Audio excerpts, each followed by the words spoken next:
from that book one small quote, one small paragraph.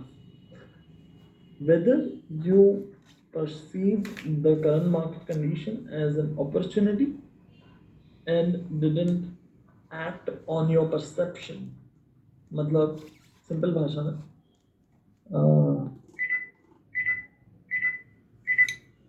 कि हमने उस पर trade didn't realize it was an opportunity until the move occurred, until after the move occurred. Again, a direct reflection of your unique psychology makeup. Again, in a simple language, चाहे आपने आपको पता चला कि अपॉर्चुनिटी है and आपने trade किया, that's a first possibility. Second possibility, आपको पता चला कि अपॉर्चुनिटी है बट आपने ट्रेड नहीं किया. एंड थर्ड पॉसिबिलिटी, दैट आपको पता ही नहीं चला कि अपॉर्चुनिटी है. In all the three cases it's a direct reflection of your unique psychology makeup. You attach the meaning to any particular move. हम हमारी साइकोलॉजी उस ट्रेड को डिफाइन करती है कि ये ट्रेड है या नहीं है.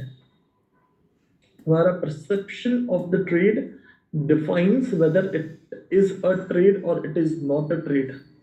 Our thought process defines whether we punch the order or we don't punch the order. It's not the system, it's not the method. Number of moving average, it's 30, 40, 50, 44, 100, 200, 212 is not the secret. Secret is perception about the particular move in the market. For example, stock comes to 200 moving average. For me, it's a bearish stock. I have zero interest in it.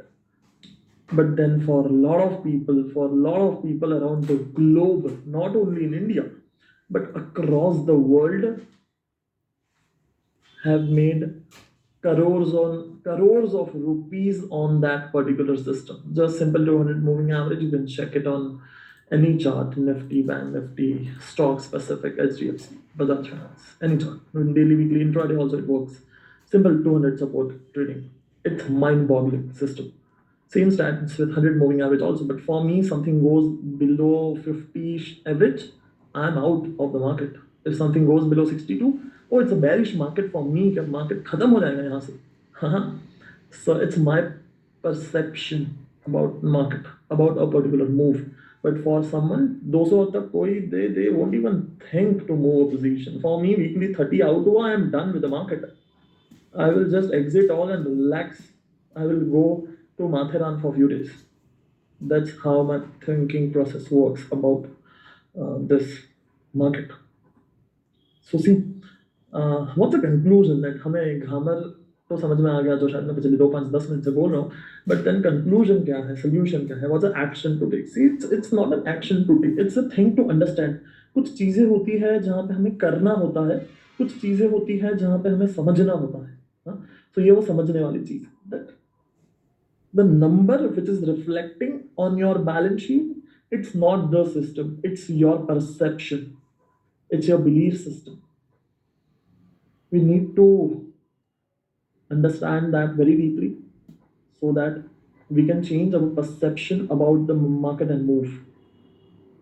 I know a lot of people like this जो पहले 30 MA पे trade करेंगे, चला नहीं चला, फिर 44 पे करेंगे, चला नहीं चला, फिर 50 like ABC पे करेंगे, चला नहीं चला, and then they will end up doing all three, 30 also, 44 also, ABC also. तो कहीं ना कुछ तो चल ही जाएगा.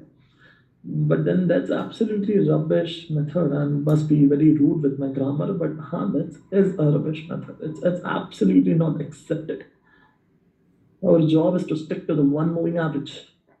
You can treat it RSI. Our job is to stick with one system in RSI. So yeah, that's the whole thing. So it is a psychology, it is a mindset, it is a ability to take a risk in market. All that factors affects our trading.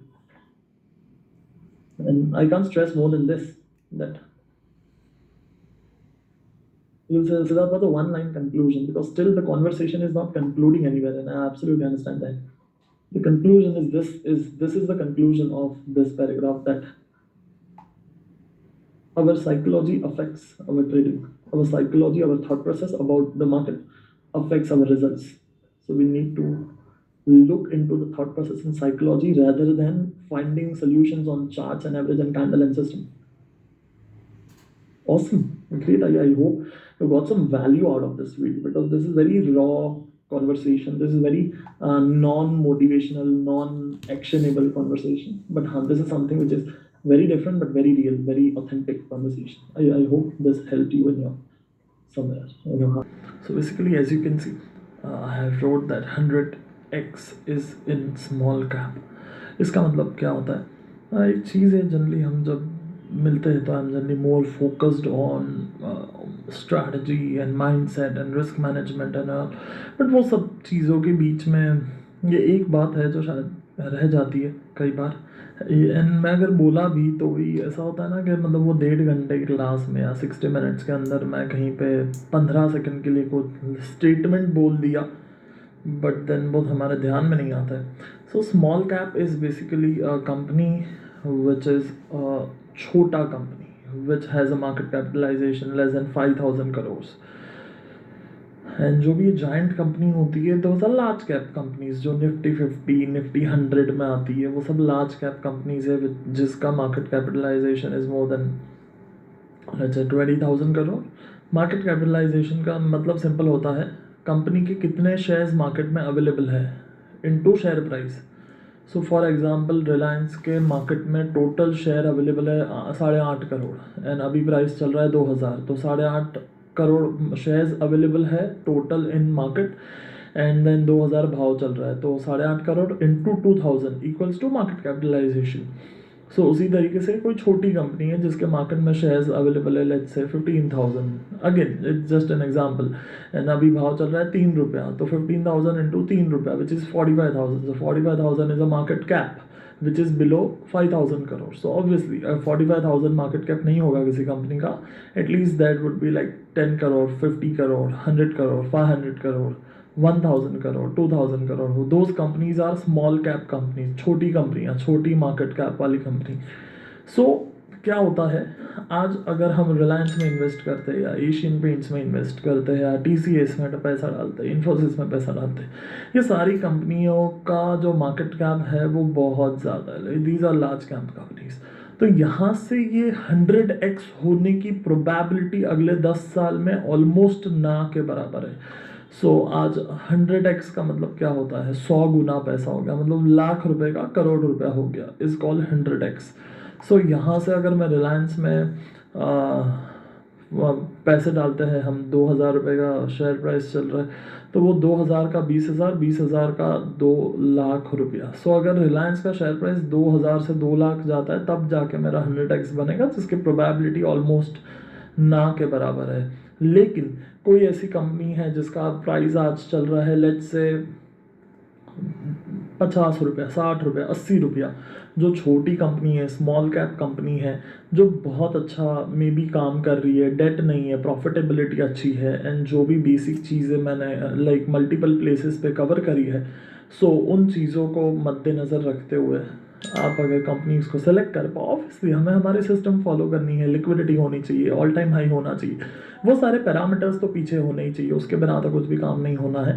So with those parameters अगर कोई अच्छी कंपनियां small cap में मिलते हैं, आपके logic में बैठती है, थोड़ी सी स्टडी करनी पड़ेगी, कंपनी का लॉजिक समझना पड़ेगा कि कंपनी क्या है, क्यों काम कर रही है, क्या काम कर रही है, क्या वो स्केलेबल बिजनेस मॉडल है, क्या आपको लग रहा है कि ये कंपनी आगे जा करके एक बहुत बड़ी जायंट कंपनी बन सकती है, क्या आपके लॉजिक में बातें बैठ रही है, देन आप उन कंपनी पे 1% रिस्क लेकर के इन्वेस्ट कर सकते हो।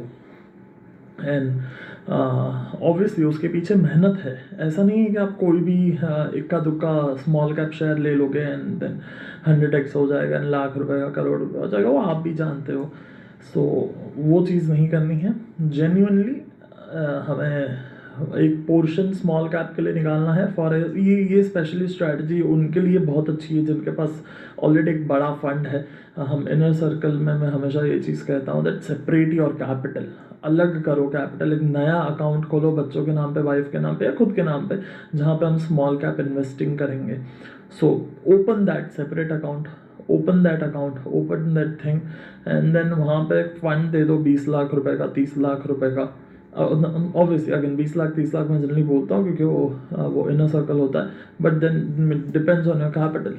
20-30% अगर आप दे पाओ, रिस्क ले पाओ उस पर, बिकॉज इसमें स्टॉप लॉसेस भी अच्छे खासे फास्ट होते हैं, कभी एक आधा शेयर अटक भी सकता है, सर्किट पे सर्किट जाएगा तो। सो वो सारी चीज़ें मद्देनज़र रखते हुए 20-30% कंजर्वेटिवली, 40% तो बहुत ज़्यादा हो गया, 20-30% तक का एक अलग सा अकाउंट बना के स्मॉल कैप ट्रेड कर सकते हो। ज़रूरी नहीं है अभी करना, वरना फिर ऐसा हो जाता है कि स्मॉल मतलब मैं बोलता हूँ ऑप्शंस के लिए 20-30% कैपिटल निकालो, स्मॉल कैप के लिए 20-30% कैपिटल निकालो, तो बचा क्या। एंड फिर इनिशियल स्टेज पे अगर आपके पास लाख 2 लाख 5 लाख है तो may be this is just idea for you for a future. वो अभी एग्जीक्यूट करने नहीं जा सकते हो आप, may be, again may be is the word, आपका जॉब चल रहा है, आप ऑप्शंस नहीं कर रहे हो, आप ऑल टाइम हाई कर रहे हो, वो केस में ये आइडिया अच्छा है। So see it's person to person differ करता है कि आप अभी क्या ट्रेड कर रहे हो। फॉर एग्जांपल कोई ऑलरेडी ऑप्शन ट्रेड कर रहा है तो उसमें ऑलरेडी लाख में से 30,000 रुपया डाला हुआ है, उसके बाद में ऑलरेडी 44 या ABC डेली चार्ट पे कुछ चल रहा है, AC या जो भी सिस्टम है उसमें 50-1,000 है, अब 20-30,000 बचे हैं, उसमें फिर नया डाइवर्सिफाई करके मतलब नहीं होता है, कुछ नहीं बनेगा, ना यहाँ के रहेंगे हम, ना वहाँ के रहेंगे।